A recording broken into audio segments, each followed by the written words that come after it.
کہ دشمنوں کے مجمع کے باوجود جہاں صرف اور صرف دشمن تھے، جہاں صرف اور صرف لشکر کفار نہیں کہیں گے ہم اس کو، یہ کہ وہ لشکر مسلمان جو قتل حسین پر آمادہ ہو جائے وہ مسلمانوں کا لشکر نہیں ہو سکتا، کافروں کا لشکر ہو سکتا ہے. اور جب ویسے بھی کی گئی ہے، لوگوں نے جب کہا ہے کہ یزید پر کو آپ برا نہ کہیں، نعوذ باللہ معاذ اللہ، جو کہتے ہیں لوگ کہ یزید کو برا نہ کہیں. آپ یہ دیکھیں کہ یزید کے حامی بھی کچھ لوگ ایسے ہیں جو پیدا ہو رہے ہیں، جو کہتے ہیں کہ یزید کو برا نہ کہا جائے. ارے ہو سکتا ہے کہ اللہ اس کے گناہوں کو معاف کر دے.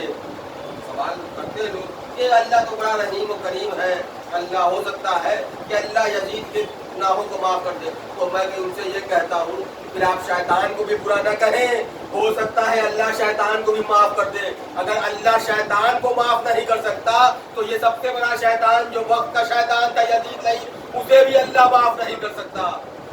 اللہ شیطان کو دیکھیے، جب اللہ شیطان پہ لعنت کرنے کا حکم دے رہا ہے قرآن مجید میں کہ یہ لعنتی ہو گیا، بارگاہ اہلیہ سے نکالا گیا ہے اور یہ لعنت قرار دیا گیا، لیکن یزید کے حامی بھی پیدا ہو رہے ہیں. یزید کو برا بھلا نہیں کہنا چاہیے، اس سے جو ہے وہ قتل امام حسین پر جو بچانے کی کوششیں کی جا رہی ہے یزید کو، یہ قتل امام حسین میں براہ راست اس کا ہاتھ نہیں تھا، وہ تو کربلا کے میدان میں موجود ہی نہیں تھا کہ اس کا ہاتھ ہو. میں کہتا ہوں لوگوں نے اس پر لکھا ہے، بعض لوگوں نے اس کی تردید بھی کی، بعض لوگوں نے جب اسے خلیفۃ المسلمین کہا ہے تو لکھنے والوں نے یہاں تک لکھا کہ پہلے اس کا اسلام ثابت کیجئے پھر خلیفۃ المسلمین بتائیے. لیکن پہلے یزید کا اسلام تو ثابت کر دیجئے کہ وہ مسلمان تھا، جو حسین کے مقابلے میں آ جائے، جو امام حسین یعنی نواسہ رسول کے مقابلے میں، میں یہ کہوں کہ جو سالم ایمان کے مقابلے میں چلا آئے وہ کبھی بھی مسلمان نہیں ہو سکتا. اور اس کے بعد انہوں نے لکھا ہے لوگوں نے کہ اگر یزید کی غلطی نہیں تھی اور یہ ابن زیاد کی کارستانیاں تھیں جو کربلا کے میدان میں امام حسین کو شہید کیا گیا، تو پھر یہ کیسے ممکن ہے کہ یزید کے دربار میں حسین کا کٹا ہوا سر جائے اور یزید اس کٹے ہوئے سر کے ساتھ بے ادبی کر کے کہے کہاں ہے میرے بدروحق کے مقتولین، اگر وہ آج ہوتے تو بہت خوش ہوتے.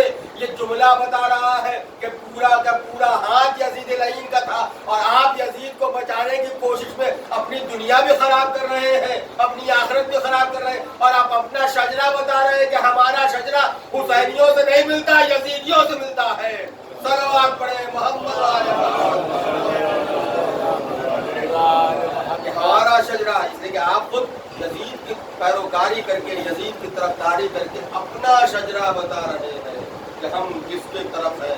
اور ہم تو دعا ہی کرتے ہیں، میں بارہا مجلسوں میں کرتا ہوں کہ اگر آپ یزید کی طرفداری کرتے ہیں تو آئیے ہم دعا کر لیں پروردگار ہمارا حشر امام حسین اور ان کے چاہنے والوں کے ساتھ ہو، اور جو یزید کے پیروکار ہیں اللہ ان کا حشر یزید ان کے چاہنے والوں کے ساتھ کرے. یہی دعا کر لیں کم سے کم. اور یہی دعا یہ کہ ہم حسین کے ماننے والے ہیں نا، ہم جانتے ہیں کہ حسین نے جو قربانی پیش کی ہے، جو دنیا والوں کو اس انداز سے عطا کرتا ہے، اس انداز سے. تو وہی عرض کر رہا تھا کہ غدیر کو فراموش کیا گیا، لیکن اتنے بڑے مجمع کے باوجود بعد میں لوگوں نے نقل کیا ہے. لیکن کربلا کی تاریخ دیکھیں کہ کربلا میں دشمنوں کا مجمع ہے. لکھنے والے بھی جو مورخین تھے وہ سب اور سب زرخلیب مورخین تھے، یعنی یزید کے خریدے ہوئے.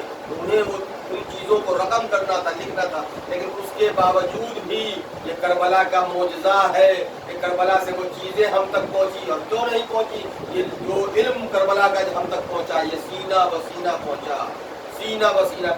اور اس میں سب سے بڑی جو قربانی ہے وہ جناب زینب سلام اللہ علیہا کی. انہوں نے کربلا کے بعد جو چیزیں عام کرنا شروع کی ہیں، چاہے وہ بازار کوفہ ہو، بازار شام ہو، دربار کوفہ ہو یا دربار شام ہو، ان تمام چیزوں کو. اور اس کے بعد یہ حسینی میں مشن بھی تھا اور امام حسین کی دوررس نگاہیں دیکھ بھی رہی تھی کہ کربلا کو کس طریقے سے آباد کرنا ہے. لوگ پوچھتے ہیں یہ کربلا اور ذکر امام حسین کا فائدہ کیا ہے؟ لیکن ذکر امام حسین کا سب سے بڑا فائدہ یہ ہے کہ ذکر امام حسین کے ذریعے سے مظلوم اور ظالم کے درمیان ایک خط فاصل کا فرق ہو جایا کرتا ہے. ایک بڑا فرق ہے، ایک امتیاز قائم ہو جایا کرتا ہے کہ ظالم کون ہے، مظلوم کون ہے، اور ظالم کو ہمیشہ مظلوم کے تذکرے سے ڈر معلوم ہوتا ہے۔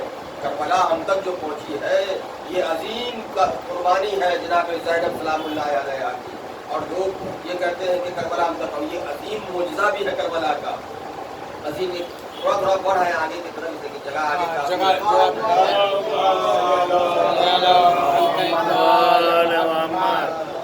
عظیم قربانی امام حسین نے کربلا کے میدان میں دی، اور یہ عظیم قربانی معمولی قربانی نہیں ہے، اور یہ قربانی کے باوجود یہ کربلا ہم تک پہنچ گئی، قدیر کو فراموش کر دیا گیا لیکن کربلا ہم تک پہنچی۔ یہ کربلا کا معجزہ ہے، یہ حسین کے قربانی کا معجزہ ہے، یہ دین ہم تک پہنچا، اور اس کا سب سے بڑا معجزہ یہ ہے کربلا کا کہ اس کے بعد کوئی باطل طاقت ایسی پیدا نہ ہوئی۔ لیکن کربلا سے پہلے آپ دیکھیں جو چیزیں اسلام میں رائج ہو رہی تھی، اور کربلا کے بعد اس کے لیے خود علامہ نقوی صاحب سے جب موقع پر سیمینار میں ان سے کہا گیا تھا کہ آپ تقریر کریں کہ کربلا کا فائدہ کیا ہے، کربلا کا فائدہ کیا ہے، اور انہیں موقع دیا گیا 5 منٹ کا، 5 منٹ موقع دیا گیا کہ وہ بڑا عالم ہے، اس کو بولنے کے لیے زیادہ وقت ہونا چاہیے، لیکن جب مولانا نقوی صاحب علیہ اللہ مقامہ کو کربلا کے متعلق بولنے کا موقع دیا گیا کہ بتائیے کربلا کے کیا فائدے ہیں، کربلا جو رونما ہوا اس کے فائدے کیا ہے، اس کا بولنا ہے، گفتگو شروع ہوئی، لیکن جب مولانا نقوی دیگر علماء کرام نے بھی مقالہ پیش کیا، لوگوں نے پڑھا اور خوب پڑھا، لیکن جب مولانا نقوی صاحب کا موقع آیا 5 منٹ کا موقع انہیں دیا گیا کہ یہ اپنی بات 5 منٹ میں ختم کریں گے۔ مولانا جب پہنچے ہیں اسٹیج پر اوپر پہ، اور جانے کے بعد انہوں نے گفتگو شروع کی، 4 منٹ تک خطبہ دیتے رہے، 4 منٹ تک خطبہ دیتے رہے کہ 4 منٹ کس انداز سے گزر گئے، یعنی خطبہ میں 4 منٹ میں بتا دیا۔ آپ لوگ محض حیرت ہے کہ اب 1 منٹ میں یہ کربلا کے فائدے کیسے بتائیں گے 1 منٹ میں، لیکن جو عالم ہوتا ہے لیکن وہ اختلاف الگ ہے کہ انہوں نے کیا لکھا اور کیا پڑھا، وہ اختلاف الگ ہے، لیکن عالم کے علم کی قدر ہونی چاہیے۔ اختلافات اپنی جگہ، انہوں نے کیا لکھا اور کیسے لکھا، اور پھر اس پہ وہ کیا چیزیں آئیں اور حالات کیا بنائے گئے، اس کی بنیاد وہ چیزیں آئیں، اس لیے کہ ہمارے یہاں بہت ساری چیزیں ایسی ہوتی ہیں کہ حالات بھی اس طریقے سے پیدا کر دیے جاتے ہیں جس کی بنیاد پر بہت ساری چیزیں ہو جایا کرتی ہیں، تو وہ ایک الگ موضوع ہے کہ انہوں نے کیا لکھا اور کیا کہا اور کیا پڑھا، ان کے ساتھ کیا کیا ظلم و ستم ہوئے، یہ بھی ایک تاریخ ہے۔ لیکن عالم تھا، اس نے جب شروع کیا 4 منٹ تک وہ خطبہ دیتے رہے، اور 4 منٹ کے خطبے کے بعد انہوں نے کہا کہ ہمیں بہت زیادہ وقت انہوں نے دیا، کربلا سمجھانے کے لیے کوئی بہت زیادہ وقت کی ضرورت نہیں ہے، نہ کربلا سمجھنے کے لیے بہت زیادہ وقت کی ضرورت ہے، جو انسان پسند ہوگا وہ کربلا سمجھ جائے گا، جو انصاف پسند ہوگا وہ کربلا سمجھ جائے گا، لیکن کربلا سمجھانے کے لیے بہت زیادہ وقت کی ضرورت نہیں۔ انہوں نے بس ایک جملہ کہا، کربلا کا سب سے بڑا فائدہ یہ ہوا کہ کربلا کے بعد نماز جمعہ بدھ کو نہیں پڑھائی جا سکی۔ ایک جملے میں پوری تاریخ بتا دی کہ کربلا سے پہلے تو ظالم اور جابر بادشاہوں کو یہ حق حاصل ہو گیا تھا کہ وہ نماز جمعہ بدھ کو پڑھا دے، لیکن یہ کربلا کا سب سے بڑا اعجاز ہے کہ کربلا کے بعد کسی میں اتنی ہمت نہیں ہے کہ وہ نماز جمعہ بدھ کو پڑھا کے دکھا دے، اس لیے کہ کربلا نے انسانوں کے اندر وہ حمیت، وہ غیرت جگا دی ہے کہ اب اگر کوئی ظالم بدھ کے دن نماز جمعہ پڑھانے کے لیے کھڑا ہو جائے تو اسے پیچھے سے مجمع ٹوک دے گا کہ دیکھو آج نماز جمعہ کا دن نہیں بدھ کا دن ہے، وہ کربلا سے پہلے کا دور تھا کہ لوگ خاموشی سے پڑھ گئے، یہ کربلا کا احسان ہے کہ مظلوموں کو آواز مل گئی ہے۔ صلوات پڑھیں محمد والے محمد، کربلا کا بڑا احسان ہے۔ اور یہ تمہیدی گفتگو انشاءاللہ کل سے موضوع کے حوالے سے جو ہمارا موضوع ہے کہ اسلام دین فطرت، اس حوالے سے گفتگو کی جائے گی۔ آج یہ تمہیدی گفتگو کہ ہمیں کربلا سمجھنے کی ضرورت ہے، یہ ہمیں فرش اعضا سمجھنے کی ضرورت۔ ہمارے آباء و اجداد فرش اعضا پہ آتے تھے تو ہم بھی فرش اعضا کی زینت بن رہے ہیں، نہیں، بلکہ امام حسین سے معرفت اور اس فرش اعضا کی اہمیت سمجھ کے ہم اس فرش اعضا پہ آئے۔ اگر حقیقت میں ہم فرش اعضا کی اہمیت سمجھ کے آ جائیں، میں نے ابھی آپ کے سامنے ذکر کیا تھا کہ فرشتے پشت پہ ہاتھ پھیرتے ہیں، تو اگر اتنا خوش نصیب ہوگا کہ جس کے پشت پر فرشتے ہاتھ پھیرے، اور سب سے بڑی بات تو یہ ہے کہ ہم جن کے ساتھ بیٹھتے ہیں، ہماری نظریں نہیں دیکھتی کہ یہاں کون کون لوگ تشریف فرما ہے، کون کون لوگ موجود ہیں، یہ ہماری نگاہیں اس لیے کہ ہمارے نگاہوں پر گناہوں کا پردہ ہے، لیکن ہم خاطی بندے کو کہیں گے کہ کیا گناہوں کا پردہ کہہ رہے ہیں؟ بے شک ہمارے نگاہوں پر گناہوں کا پردہ ہے، جس کی وجہ سے ہم ان انوار کی زیارت نہیں کر سکتے کہ یہاں کون کون تشریف فرما ہے۔ لیکن ہمارا عقیدہ ہے، یہ عقیدت نہیں ہے بلکہ عقیدہ ہے کہ اس فرش اعضا پر فقط فاطمہ زہرا سلام اللہ علیہ تشریف نہیں لاتی بلکہ انوار خمسہ تشریف لاتے ہیں، یہاں معصومین تشریف لاتے ہیں، جہاں بھی ذکر سرکار سید الشہداء، اور ہمیں یہ شرف حاصل ہے کہ ہم ان کی صحبت میں بیٹھتے ہیں، ہم ان کے بز میں بیٹھتے ہیں۔ ذرا اس کے اکبر کو تو سمجھیں۔ اب لوگ یہ کہتے ہیں اس مجلسوں کا فائدہ کیا ہے، یہ گریے کا فائدہ کیا ہے، یہ کیوں رونا چاہیے امام حسین پر، ایسا کریا امام حسین پر کیوں کرنا چاہیے؟ لوگ ہمیشہ یہ 1400 سال سے رو رہے ہیں، تو ان کے لیے صرف ایک جملہ اور فطری بات ہے کہ روتے ہم ہیں، آنکھوں سے آنسو ہمارے گرتے ہیں، ماتم ہم کرتے ہیں، سینوں پہ ہاتھ ہمارے پڑتے ہیں، یہ تکلیف آپ کو کیوں ہوتی ہے؟ تکلیف اس لیے کہ یہ تکلیف بتا رہی کہ آپ کا رشتہ کہاں سے ہے۔ تاریخ نے لکھا یہ تکلیف بتاتی ہے۔ لوگ کہتے ہیں رونا کہاں جائز ہے، رونا نہیں چاہیے۔ کل میں نے عرض کیا تھا نا کہ شہیدوں پہ بالخصوص جو شہید ہو جائے ان پہ گریہ نہیں کیا جانا چاہیے، اس لیے کہ شہید زندہ ہوتا ہے۔ عزیزوں اگر زندگی میں رونا جائز نہیں ہوتا تو کبھی بھی حضرت یعقوب حضرت یوسف کے فراق پہ گریہ نہ کرتے۔ معلوم ہے نا جناب یعقوب کو کہ میرا بیٹا زندہ ہے، اور اس کے بعد گریہ کر رہے ہیں، اتنی گریہ کر رہے ہیں کہ آنکھوں کی بینائی ظاہر ہو گئی۔ قرآن احسن القصص میں یعنی سورہ یوسف جسے قرآن کہتا ہے بہترین قصہ ہے، بہترین قصہ قرآن مجید کا سورہ یوسف، اس سورہ یوسف میں اس تذکرے کو رکھ کے کہتا ہے کہ یعقوب اتنا روئے، اور تکلیف کسے ہو رہی ہے؟ جب بھی یعقوب گریہ کرتے ہیں تو وہی بھائی پہنچتے ہیں جنہوں نے حضرت یوسف کو کنویں میں ڈالا تھا، وہ کہتے ہیں آپ کب تک روئیے گا؟ قرآن مجید کی آیت ہے، کب تک روئیے گا، کب تک گریہ کیجیے گا؟ آپ یوسف کو روتے روتے ہلاک ہو جائیے گا، اپنے آپ کو ہلاکت میں ڈال دیجیے گا، کب تک گریہ کیجیے گا، کب تک روئیے گا؟ تو یہ اعتراض بتا رہا ہے جناب یوسف کے اوپر، رونے والے کے جو گریہ کے اوپر جو اعتراض کر رہا ہے، یہ اعتراض کون کر رہا ہے؟ وہ وہی کر رہے ہیں تو جناب یوسف کو اندھے کنویں میں ڈالنے والے لوگ تھے۔ کب تک روئیے گا؟ آج بھی ہمیں امام حسین کی آزاداری پہ گریہ کرنے سے وہی لوگ روکتے ہیں جن کا رشتہ یزید اور یزیدیوں سے ہے۔ اس لیے کل بھی تاریخ میں انہی لوگوں نے روکا تھا جن کا دامن داغدار تھے، آج بھی وہی لوگ روک رہے ہیں جن کے دامن داغدار ہیں۔ صلوات پڑھیں گے کب تک روئیے گا؟ اور قرآن مجید نے لکھا ہے کہ بار بار آگے کہتے تھے وہ جو جناب یوسف کے بھائی تھے جنہوں نے کوئی ڈالا، کب تک گریہ کیجیے گا؟ لوگ کہتے ٹھیک ہے گریہ امام حسین پر آنکھیں نم ہو جاتی ہیں، گریہ کرنے یہ عظیم قربانی ہے۔ یہ ماتم کہاں ہے؟ وہ ماتم بھی قرآن مجید میں موجود ہے۔ اگر ماتم کا تذکرہ دیکھیں گے تو ماتم بھی قرآن مجید میں موجود ہے، اور ماتم قرآن مجید میں ایسے موجود ہے کہ جناب سارا کو جب جناب ابراہیم نے دعا کی کہ مجھے ایک اولاد اللہ اور عطا کرے، جناب اسحاق کی ولادت کی خوشخبری جناب سارا کو سنائی ہے، تو تاریخ نے لکھا اور قرآن مجید میں جملے کہ جناب سارا نے اپنے دونوں ہاتھوں سے سینوں کو پیٹنا شروع کیا کہ یا اللہ میں تو بوڑھی ہو گئی اور مجھے اب اولاد کی بشارت دی جا رہی ہے، یہ کیسے ممکن ہے؟ جناب سارا کہہ رہی ہے عزیزان ایمان، اور تو اور یہ تو زندوں کی بات ہے کہ ایک بوڑھی عورت نے خوشخبری اولاد پہ ماتم کیا، یہ کہاں ہے؟ لیکن عزیزوں تاریخ نے اور قرآن نے پھر سہارا دیا کہ ماتم قرآن مجید میں موجود ہے۔ اور کب موجود ہے؟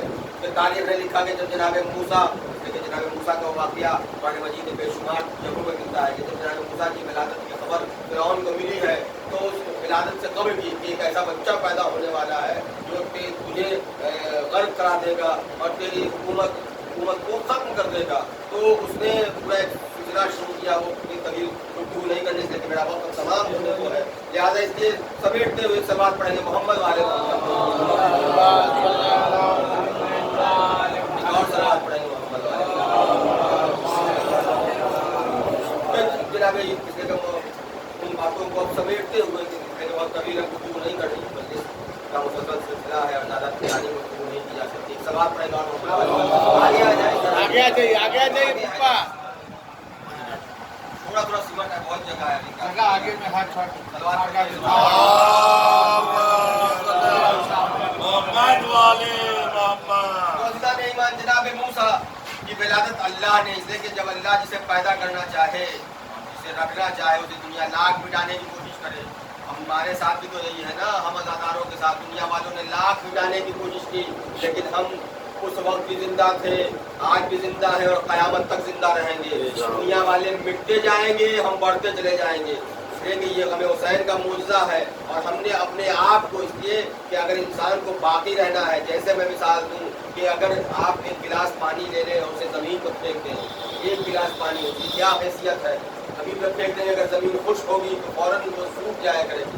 لیکن وہی اگر ایک گلاس پانی اگر آپ سمندر میں ڈال دیں تو پھر اس پانی کا وجود اس سمندر کے پانی کے ساتھ مل گیا.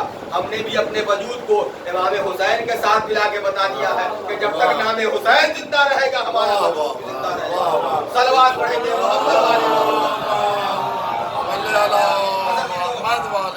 یہی واقعہ. اور اس کے بعد پھر رفت مسائل کہ جناب موسیٰ کی والدہ کو یہ یہاں ولادت واقع ہوئی ہے، اور ان کے مخبروں کو نے خبر دے دی کہ بچہ پیدا ہوا ہے. لوگ پہنچے جناب موسیٰ کے دروازے پر، یعنی جناب موسیٰ کے والدہ کے دروازے پر آئے ہیں لوگ، بنی اسرائیل کے سپاہی، کہ یہاں اس کا بھی ولادت واقع ہوئی. اب جو دروازے کی تقریبات ہوا، ماں نے بچے کو محبت میں تنور میں ڈال دیا. تنور روشن نہیں تھا، ماں نے بچے کو تنور میں ڈال دیا اور تنور میں ڈالا ہے. اس کے بعد سپاہی آئے، سب جگہ تلاش کر رہے ہیں، ڈھونڈ رہے ہیں. لیکن اسی اثنا میں کہیں سے ان کی دایا آتی ہے اور اس نے تنور کو روشن کر دیا. جو آگ رکھتے تھے، لکڑیاں رکھی تھی، تنور کو روشن کر دیا اور تنور روشن ہوا.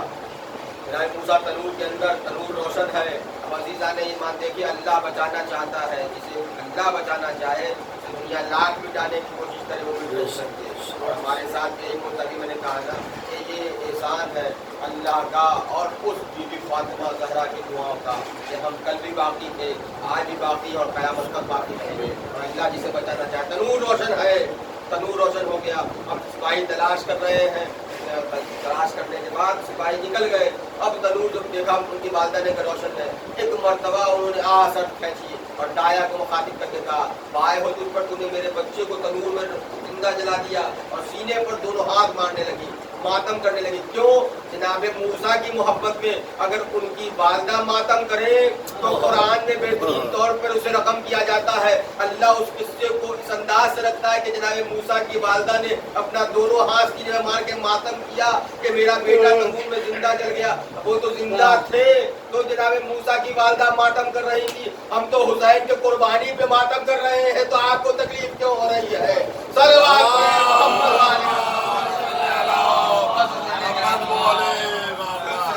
اور جو وقت ہمارا ہے وہ اس بات کی اجازت نہیں دیتا کہ اب طویل گفتگو کی جائے. لہٰذا اپنے معروضات کو سمیٹتے ہوئے انشاءاللہ کل سے دین اسلام دین فطرت اس حوالے سے گفتگو ہوگی.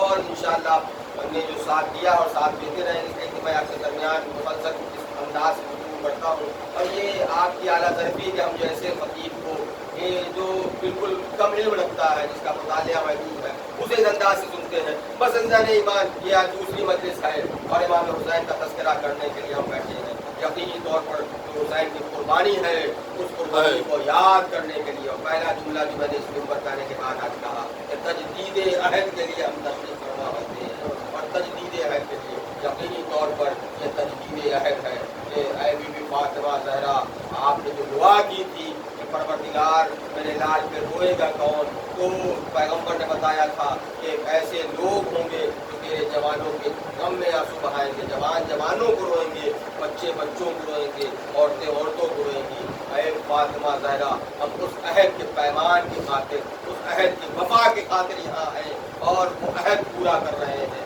کہ آپ کے لال کا جب بھی سفید رضا بچھائی جاتی ہے، ہم حسین کا غم سننے کے لیے اور حسین کے آنسو بہانے کے لیے.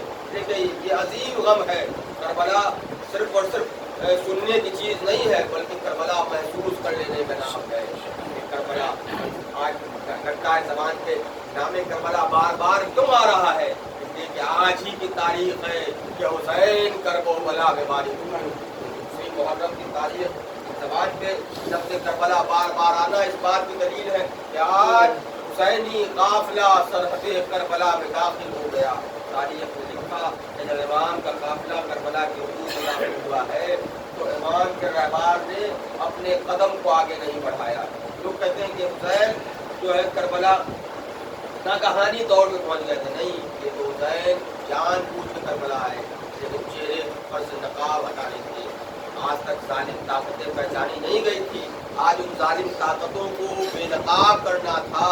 اس لیے حسین نے کربلا کا انتخاب کیا. ارے جس کے جانور تک کو یہ تمیز تھی کہ میرا مالک کو کہاں ٹھہرنا ہے، میرے رہبار کو کہاں رکنا ہے، کیا اس سوار کو علم نہیں تھا کہ ہمیں کہاں قیام کرنا ہے؟ یہ تو امام بتانا چاہتے اس زمین کی کہ ہم یہاں ناگہانی طور پہ نہیں آئے، بلکہ یہ پورے ایک منصوبہ بند طریقے سے کربلا پہنچے. اور یہاں پہنچنا صرف ہماری مرضی نہیں ہے، یہ اللہ کی مرضی بھی ہے کہ ہم کربلا پہنچے. اور رہبار نے قدم کو روکا، امام نے دوسرے گھوڑے کو تبدیل کیا، وہ بھی قدم آگے نہیں بڑھاتا. روایتیں کہتی ہیں کہ 7 گھوڑے امام نے تبدیل کیے، پے در پے 7 گھوڑے امام تبدیل کر رہے. اس کے بعد جب رہبار آگے قدم نہیں بڑھاتا تو امام نے کہا یہاں کی کچھ مقامی لوگوں کو بلایا جائے، ان سے دریافت کیا جائے یہ کون سی زمین ہے. اب امام نے دریافت کیا ہے تو کسی نے کہا مولا یہ شط فرات ہے. شاید لوگ بھی جانتے تھے کربلا کے متعلق کہ کربلا کون سی جگہ ہے. امام سے محبت رکھنے والے لوگ تھے، انہوں نے کہا مولا یہ شط فرات ہے، اس کا کوئی اور نام ہے؟ اب اگر مثال کے طور پر یہاں کوئی انسان آ جائے اور کہا جائے کہ آپ کس شہر میں ہیں، اس شہر کا نام کون سا ہے، تو آپ یہی تو کہیں گے مظفر پور ہے. اگر پوچھنے والا یہ پوچھے کہ بتائیے اس کا کوئی اور بھی نام ہے، تو آپ کہیں گے آپ مظفر پور ہے، اس کا کوئی دوسرا نام نہیں ہے. لیکن مولا ان لوگوں سے اقرار لے رہے ہیں کہ دیکھو جو تم بتانا نہیں چاہتے وہ میں جانتا ہوں. جو حسین سمجھ رہے ہیں، کہتے بتاؤ اس کا کوئی اور نام بھی ہے. کہا ہاں مولا اسے نینوا کہتے ہیں. امام نے کہا اس کا کوئی اور نام ہے؟ کہا ہاں اسے شط فرات کہتے ہیں، اسے غازیہ کہتے ہیں، اسے نینوا کہتے ہیں، اسے ماریا کہتے ہیں. امام مسلسل نام پوچھتے جاتے ہیں اور آخر میں جب ایک شخص سے پوچھا کہ بتاؤ اس کا کوئی اور نام بھی ہے تو اس نے سر کو جھکا کے کہا ہاں مولا اسے کربلا بھی کہتے ہیں. اب جو جملہ امام کے انہیں سنا ہے کہ کربلا ہے، یہ اس زمین کا نام. امام گھوڑے سے زمین پہ تشریف لائے ہیں، اس آگ اٹھائی تاریخ سے لکھا. یہ آگ اٹھا کر کے امام نے اس آگ کو سنگا اور کہا ہاں بے شک یہی وہ جگہ ہے جہاں ہم آگ کو نگلتا ہوں گے، یہیں ہماری اولادیں قربان ہوگی، یہیں پہ ہمارے بہنوں کا پردہ ٹوٹا جائے گا، اور یہی ہمارے ہمیشہ ہمیشہ کے لیے آرام گاہ بنے گی. آزادارہ نعمت کربلا امام نے حکم دیا کہ خیمے لگائے جائیں. بس عزیزوں بہت طویل مصائب نہیں پڑھنے، بس 2 جملے.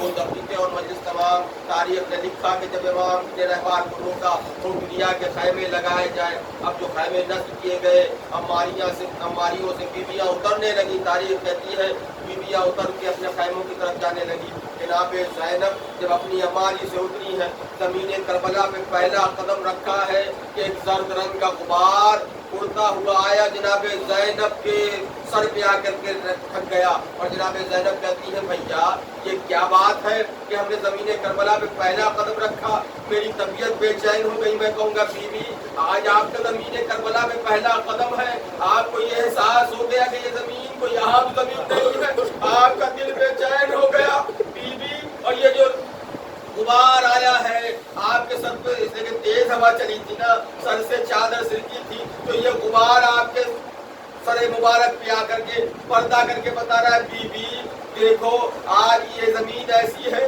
کہ اس زمین پر آپ کا پردہ ٹوٹا جائے گا، لیکن ہم غبار کربلا آپ کے پردے کے حفاظت قرار پا رہے ہیں. بس عزیزان ایمان تاریخ نے لکھا ہے کہ امام نے خیمے نصب کرائے اور اس کے بعد امام نے دریافت کیا کہ یہ زمین یہ ملکیت کس کی ہے. لوگوں نے کہا یہ بنی اسد کی ملکیت ہے. امام نے کہا بنی اسد کے مردوں کو بلایا جائے، ہم یہ زمین خریدنا چاہتے ہیں. دیکھیں حسین اپنی زمین پہ آباد ہونا چاہتے ہیں. تاریخ لکھا کہ بنی اسد کے بہت طویل چیزیں نہیں پڑھنی کہ بنی اسد کے لوگوں کو بلایا اور امام نے ان سے کہا کہ میں یہ زمین خریدنا چاہتا ہوں. لوگوں نے کہا مولا آپ جب تک قیام کرنا چاہیں اس زمین کا قیام کر سکتے. کہا نہیں، اب تو ہمیں یہاں پر ایک طویل عرصے تک محشر تک ہمیں یہاں قیام کرنا ہے اور اس کربلا کو آباد کرنا ہے، ہمیں یہاں قیام کرنا ہے. میں یہ چاہتا ہوں کہ زمین ہمارے نام لکھ دو اور اس کی قیمت ہم ادا کر دیں. الغرض 80,000 درہم دینار کی بات روایتیں کہتی ہیں، بعض روایتیں 80,000 درہم سے مولا نے یہ زمین